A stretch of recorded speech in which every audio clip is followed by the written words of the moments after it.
रुको रुको ऐसे नहीं शुरू से दिखाता हूँ। আমি আর আমার কলিগ ডেবার পাড়ে আসলে অবশ্যই এখানে বসতে হলে এরকম করে লাফ দিয়ে আমরা বসি। তা নিয়ে থাকবে আজকের ব্লগটা। আসসালামু আলাইকুম, আবারও চলে আসলাম নতুন আরেকটা ব্লগ নিয়ে। সবার আগে হলো আমরা জাম্বুরা মাখানি নিয়ে চলে আসলাম ডেবার পাড়ে। তো এসে এই সিটগুলোতে তো অবশ্যই বসতে হবে, আর বসতে হলে তো আমাদের স্ট্রাগল দেখেছেন। এত দূর থেকে আমরা লাফ দিয়েছি, আল্লাহ বাঁচিয়েছে। আমার কাছে মনে হচ্ছে আমি লাফ দিতে যাই বাইরে পানিতেই পড়ে না যাই।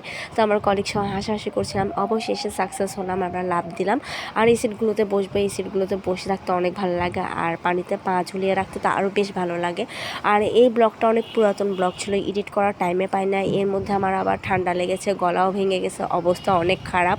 তো আমরা হলাম বিকাল করে এসেছিলাম অনেকক্ষণ যাতে বসে থাকতে পারি, তো অনেকক্ষণ বসেছিলাম। এটা হলো ঢাকায় যাওয়ার আগের ভিডিও, আমি এডিট করার টাইম পাই না দেখে আর এডিটও করলাম না। এই যে জাম্বুরা মাখানি এনেছি, আমি সহজে জাম্বুরা মাখানি তেমন একটা খাই না, বাট ওর উসলায় খাওয়া হয়েছে, আমার কাছে ভালোই লাগছিল, ওর সাথে খাচ্ছিলাম, গল্প করছিলাম। আর আমি হাতে মেহেদিও লাগিয়েছিলাম, কারণ হলো আমি ঢাকায় যাব সেই কারণে লাগিয়েছিলাম। আর এখানে আসার পর দেখছেন আমরা কিভাবে লাভ দিয়েছি, আপনাদেরকে এর আগের ব্লগে দেখাইতে পারি না কীভাবে লাভ দিয়েছিলাম, তো আজকের ব্লগে দেখিয়ে দিলাম কিভাবে লাভ দিয়েছিলাম। এত দূরের ডিস্টেন্স আল্লাহর রহমতে বেঁচে গেলাম। তো যতবারে এসেছি ততবারে এইভাবে লাভ দিয়েছিলাম, কিন্তু ক্যামেরা অন করতে ভুলে যায়।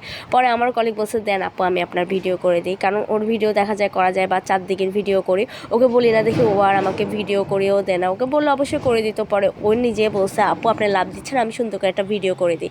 পরে ও করে দিচ্ছে। আর এখানে অনেকক্ষণ বসে থাকার পর একটা সাপের বাচ্চা দেখছিলাম দ্রুত আসতেছিল, এটা মহিলা আমাদেরকে সতর্ক করে দিয়েছে। পরে আমরা এই সাইডে চলে গেছি, আর কিছু অনেকক্ষণ ধরে বসেছিলাম। তারপর দেখলাম যে লোকগুলো ওখানে গোসল করতেছিল, তো আমরা চিন্তা করলাম এখানে আর বসে থাকি আর কি করব, এখন আমাদের উঠা দরকার, আর প্রায় সন্ধ্যা হয়ে যাবে, সেজন্য আমরা উঠে চলে যাচ্ছি। এখান দিয়ে স্ট্রাগল আর দেখাইলাম না, ওই দিন তো দেখিয়েছি সেজন্য আর দেখাইলাম না। তো আজকের এই ভিডিওটা এই পর্যন্ত। এটা হলো আগ্রাবাদের ডেবার পাড়, সবাই চিনে যারা আগ্রাবাদে থাকে। তো আজকের ভিডিও এই পর্যন্ত রাখছি। Thanks for watching. আসসালামু আলাইকুম সবাইকে।